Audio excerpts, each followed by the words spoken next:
Saldo do exercício anterior de conta depósito. Ontem eu citei o funcionamento dessa tabela. Na abertura do exercício 2013, vocês terão que estar declarando isso na primeira remessa do ano, ou seja, no mês zero, vamos até apelidar assim, o mês de abertura. Vocês estarão declarando qual é o saldo das consignações que estão sendo transferidas de 2012 para 2013, separando isso por fonte de recurso, identificando claramente qual é a conta contábil afetada pelo registro. Só lembrando o seguinte, que na abertura do SIM-AM de 2013, você vai ter que identificar quem é o credor daquela consignação. Então, vamos imaginar que você apurou um valor no final de 2012, tem lá um determinado valor de consignação. Para 2013, você vai ter que transferir esse mesmo valor, a diferença é que esse valor terá que ser identificado por credor. Quem é o credor? É o INSS? É a Caixa Econômica? Ou, de repente, são aqueles convênios que existem, que os municípios acabam fazendo com farmácia, enfim, aqueles convênios relacionados à consignação. Então, você vai ter que estar identificando quem é o credor de cada valor consignado. O saldo anterior do realizável também não é diferente. Segue o mesmo padrão. Se tem salário de família recuperado, salário de maternidade, ou, de repente, outro direito que tem característica de financeiro, ele vai ser um realizável. E sendo realizável, ele vai estar identificado por fonte de recurso e qual a conta contábil que foi afetada pelo registro. E ainda, quem é o devedor daquela realizável. Então, imaginamos que você tem um valor a compensar do INSS. Se tem a compensar do INSS, o devedor, nesse caso, não é a servidora ou o servidor que foi afetado ali pelo salário maternidade, por exemplo. Você terá o INSS como sendo o devedor, até porque, quando existe compensações com o INSS, isso é feito na guia. Quando você vai efetuar o pagamento da parte patronal, é feita a dedução dos valores realizáveis que foram pagos antecipadamente para os servidores. E o diário de contabilidade, vocês também já estão habituados a trabalhar com esse arquivo atualmente. Ele não mudou muita coisa, exceto em relação aos eventos. Agora nós temos a tabela de eventos que nós publicamos, aqui que estão os 203 eventos. Essa primeira tabelinha, ela está de uma forma mais sintética, porém temos outra na continuidade que representa o funcionamento de cada evento. É uma tabela associativa, ela diz que para o evento número 1, por exemplo, observe que o evento número 1, ele está nas 4 linhas dessa tabela. Então, todo esse conjunto de lançamento das primeiras 4 linhas pertence ao evento número 1. Qual conta foi debitada, qual foi creditada. E nesse exemplo, é de abertura do exercício para você implantar o saldo inicial de bancos. Então, como você transferiu o saldo de bancos de 2012 para 2013? Executando simplesmente o evento número 1, que está estabelecido no padrão, onde são movimentadas, ou melhor, a conta caixa débito, o patrimônio líquido, que é a conta de superávit ou déficit acumulado, a crédito e também as disponibilidades de recurso. Quando você transfere o saldo de bancos, por consequência, terá que ser transferido também o saldo da fonte de recurso, vinculado àquele movimento bancário. Então, o evento contábil, ele tem uma característica um pouco diferente do lançamento. O evento é um conjunto de contas de várias classes e grupos que são movimentadas para atender um fato contábil. Ele é um conjunto de coisas. Observem que o lançamento, tem um conceito bem diferente. O lançamento seria o débito do caixa e crédito superávit financeiro. Essas duas linhas têm a característica típica de um lançamento. As outras linhas também têm característica de lançamento. A terceira e a quarta é outro lançamento. Então, dentro desse evento número 1, nós temos 2 lançamentos. Então, o evento, ele une, ele assoma, ele agrega várias coisas para atender o fato. Enquanto o lançamento, ele registra apenas aquele momento e qual a classe que está sendo afetada. Então, esse diário de contabilidade, ele vai seguir um padrão normal. É apresentada qual a conta contábil que foi movimentada, seja a débito ou a crédito, diariamente. Vai ter o número sequencial de operação, que é o número de controle, número de vocês, ele só não pode ser duplicado, mas é o número contínuo por ano. O número do evento padrão do tribunal, que é o que eu mostrei agora há pouco, vocês vão estar dizendo, esse lançamento está vinculado ao evento número 1, por exemplo, do tribunal. E esse evento número 1 está vinculado a qual evento da entidade? A entidade pode ser que ela use o mesmo evento do tribunal ou tenha um detalhamento diferente. Em regra, a entidade terá que ter o seu próprio evento, considerando que o nosso está no nível menor. Então, a entidade vai ter que fazer uma abertura um pouco maior e fazer o registro dizendo em qual evento contábil está aquela operação. E certamente vai ter uma regra no sistema que fará a verificação. Se o evento da entidade não possuir, no mínimo, as contas estabelecidas no evento padrão do tribunal, vai gerar uma mensagem de erro. Então, isso, de certa forma, vai ser até um auxílio para vocês, caso, de repente, tenham dúvida para evidenciar tal fato contábil, o sistema vai estar ajudando. Você vai ter isso como se fosse alguém fazendo um trabalho didático via regras. Só complementando, pessoal, que essa visão de eventos, eu sei que no início vai dar um pouquinho de trabalho isso para que entendam na íntegra o funcionamento. Mas depois perceberão que vai ser uma matéria tranquila. Não tem nada que seja mais complicado do que executar a contabilidade no modelo que é atualmente. Não vai ter nenhuma diferença, simplesmente é uma questão de a gente se habituar a esses novos conceitos. Aqui nessa tabela do evento padronizado, que consolida várias informações, então é trazido o número, a conta debitada e creditada, e aqui também o tipo de movimento contábil. Vejam que aqui está o número 1. Se é o número 1, significa que esse evento ele só serve para a abertura do exercício, ele não tem outra aplicação. Então, o evento número 1, ele é limitadíssimo à abertura do exercício. Depois que você mandou para a gente o mês 0, que seria o mês de abertura, você não usa mais aquele número durante o exercício. Os movimentos de banco e caixa, normais lá dos meses de janeiro em diante, você terá a codificação como sendo o número 2, que é o movimento normal do mês.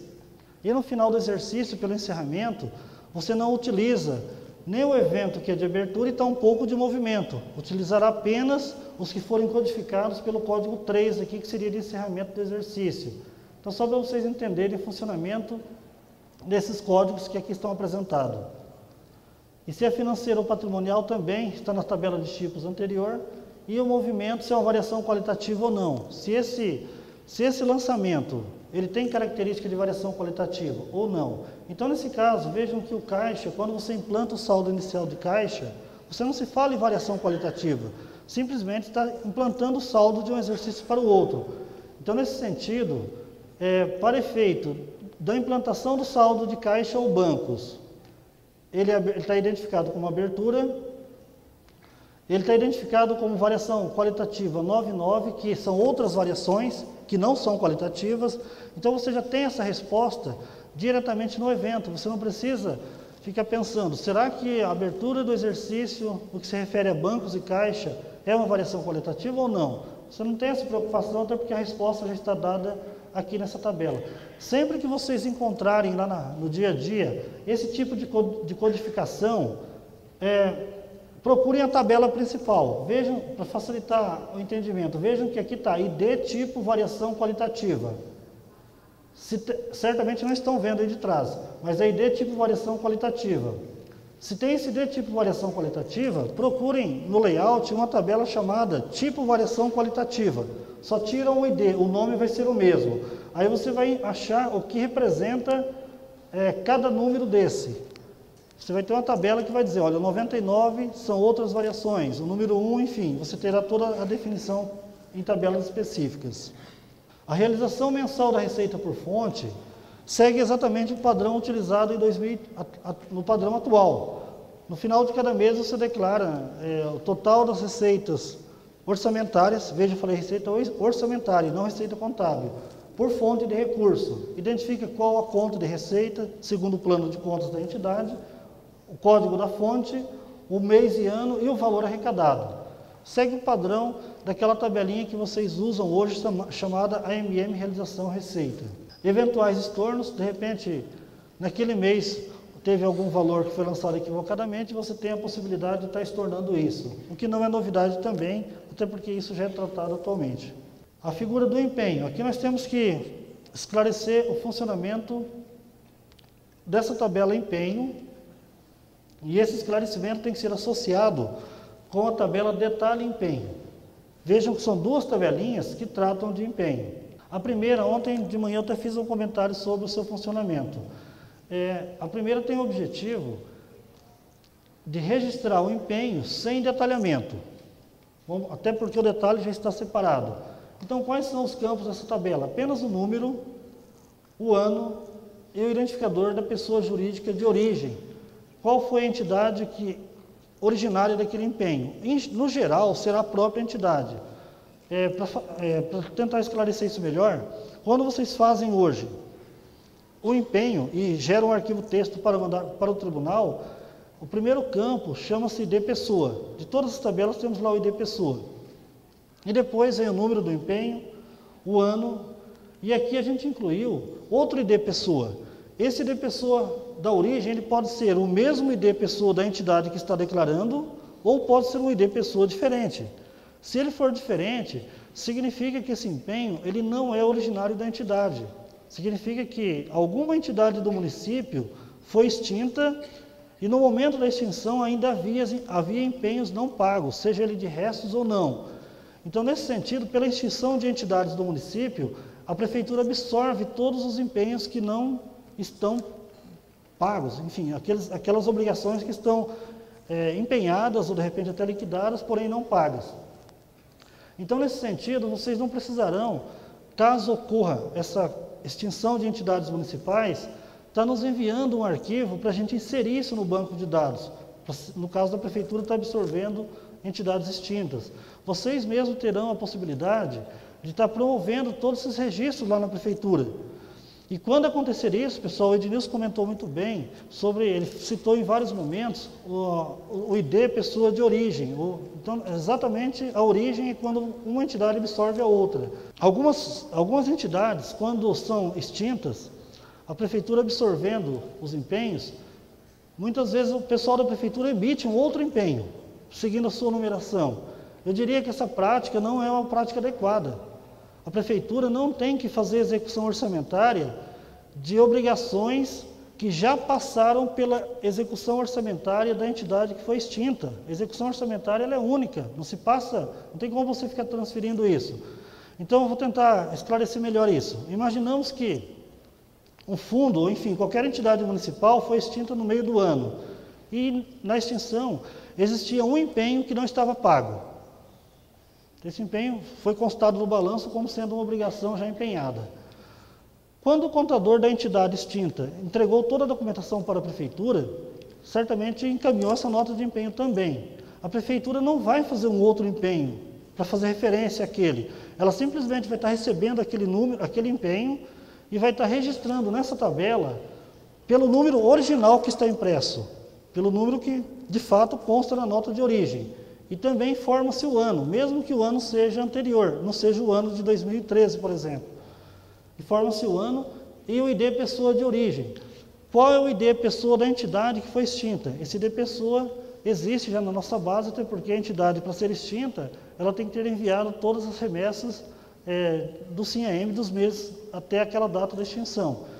Então, essa tabela tem exatamente essa característica, ela fica genérica. Ela serve para a entidade, para os empenhos normais da entidade, serve para absorver empenhos de entidades extintas e serve para informar o valor total desse empenho, o valor bruto do empenho. E no detalhamento, deixa eu ver se tem mais um detalhe, que isso aqui é muito importante para vocês entenderem bem a lógica. Os restos a pagar que forem transferidos de 2012 para 2013, terão que passar por aqui também.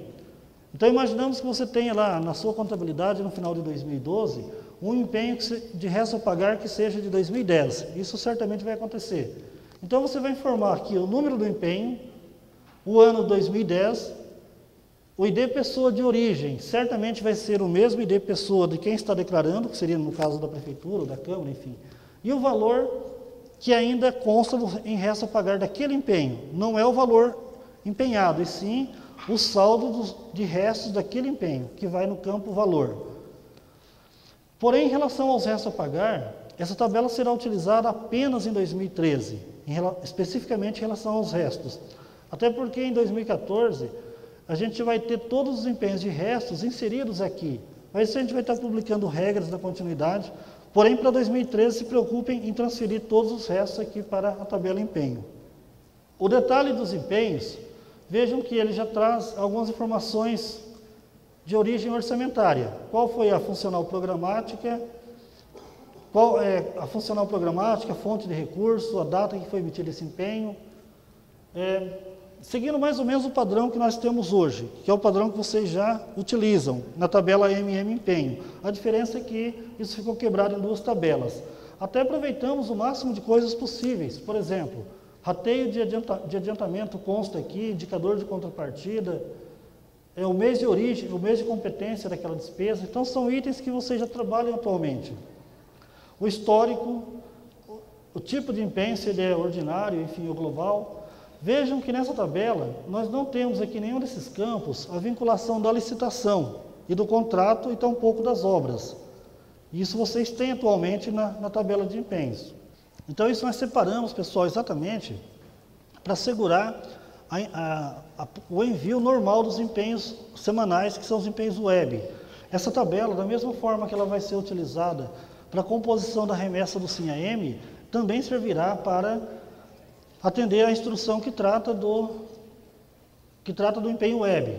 Então, se a gente colocasse aqui a vinculação das licitações e dos contratos, talvez poderia estar inviabilizando essa declaração rápida que tem que ser para atender o empenho web. Então, isso ficou separado.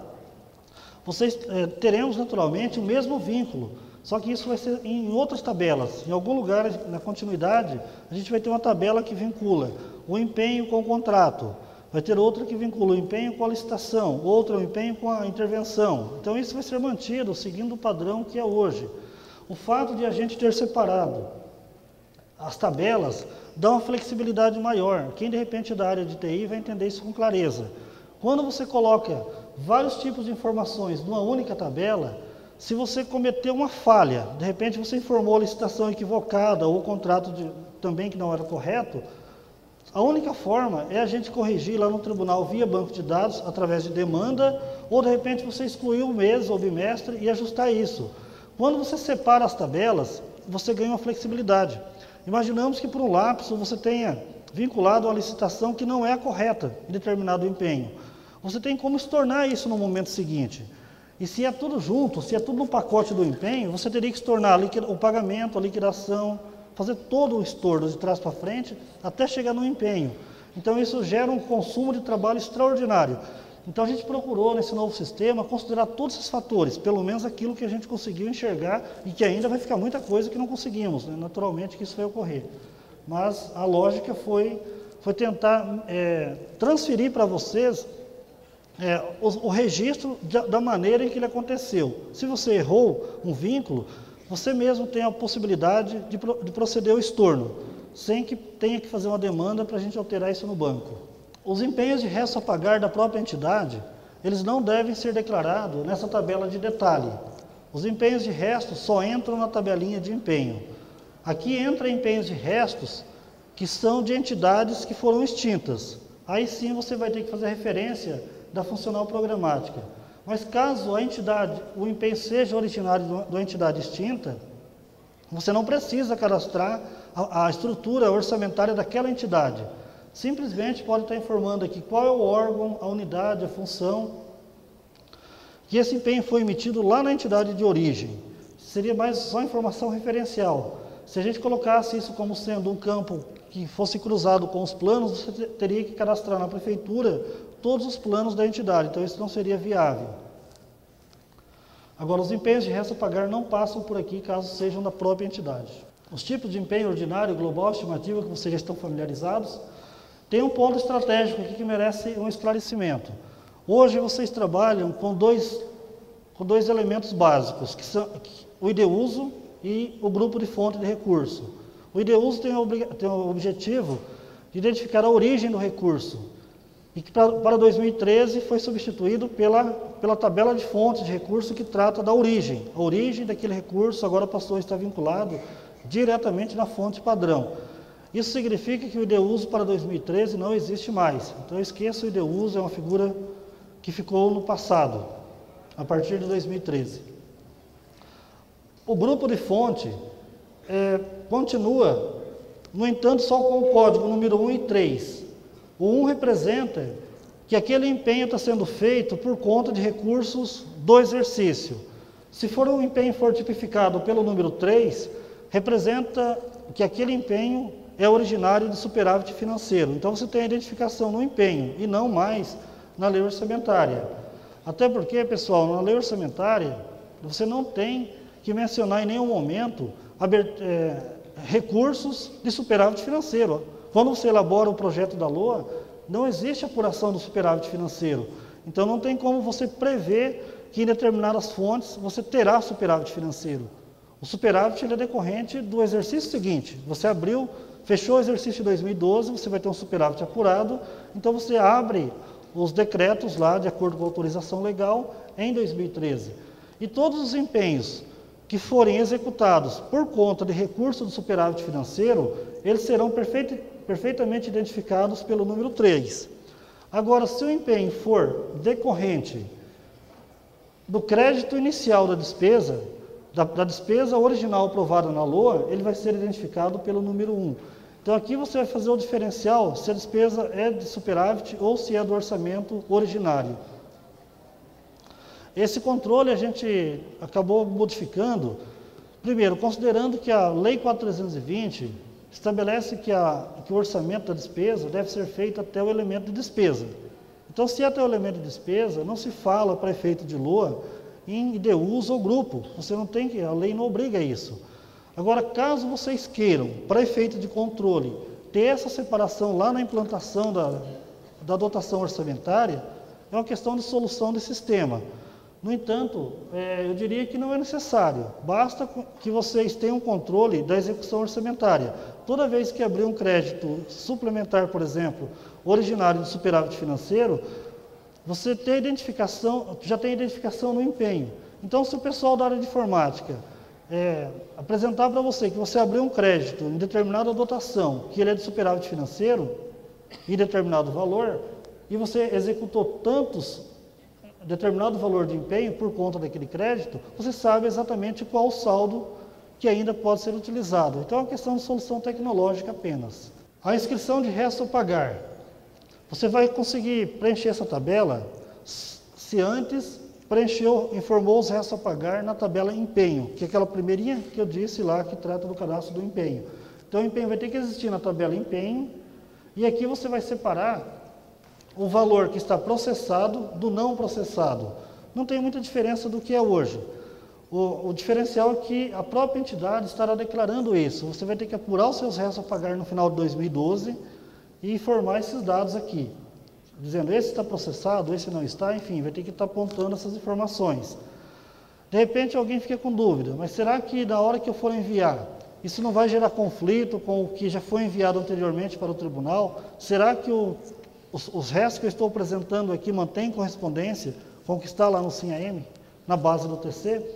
Então, em relação a isso, vocês não terão problemas, considerando que nós iremos incluir algumas regras que verificarão o total de restos que já tinha no final de 2011, mais o que foi inscrito em 2012 e menos as baixas que aconteceram em 2012. Então, a gente vai conseguir, através de regras lá no tribunal, apurar exatamente quais são os empenhos que vocês estarão declarando aqui nessa tabela. Então, caso alguma informação fique conflitante, a regra vai se encarregar em dizer que aquele empenho não deve existir ali ou que o valor não está adequado. O empenho versus licitação. Vejam que o empenho que foi emitido lá na tabela empenho e no detalhe empenho, ele é referenciado num outro momento, ou seja, em outra tabela.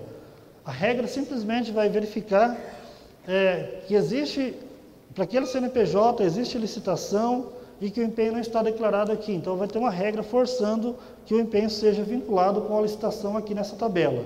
Então, você vai referenciar o número, o ano e a origem. Veja que a origem do empenho está em todos os lugares, considerando que você pode estar pagando o empenho que era da sua entidade ou o empenho originário de entidades extintas.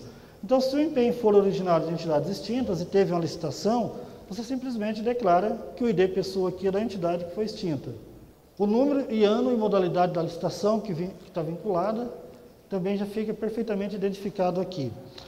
Ontem, certamente, o Edson Custódio comentou que uma licitação, uma vez declarada, imaginamos que a prefeitura emitiu a licitação. Então, ela é dona daquele processo e declarou isso no sistema assim. Se outra entidade for fazer uso daquela licitação, isso acontece em alguns casos para os processos de carona. Se outra entidade for fazer uso daquela licitação, essa segunda não deverá estar cadastrando essa licitação no seu SIM-AM. O cadastro é único, é feito somente lá na entidade que é a dona daquele processo. Então, imaginamos que a prefeitura emitiu a licitação e declarou no SIM. A Câmara, por alguma razão, está utilizando aquela licitação da prefeitura. Então, quando a Câmara for fazer os seus empenhos, ela simplesmente vai dizer que o seu empenho está vinculado com a licitação e que essa licitação é originária do ID pessoa da prefeitura. Então, nesse sentido, é uma entidade consumindo um processo licitatório de outra e identificando perfeitamente aqui nessa vinculação quem é o emissor daquele procedimento licitatório. Então, que você tenha identificação clara sem a duplicação de dados. Fica evidente que, se a prefeitura emitiu a licitação e não enviou o SIM-AM, quando a Câmara for enviar, vai dar um erro dizendo que essa licitação não existe no tribunal, até porque a prefeitura não declarou. Mas isso é um problema que terá que ser... Não, entendo que não vai ter problema nesse sentido, só revendo os conceitos. A prefeitura vai ter declarado a licitação já no mural de licitações. Então, esse problema não existe mais. Não tem como atrasar mais a informação da licitação. Ela já vai estar declarada para atender o processo normal do mural.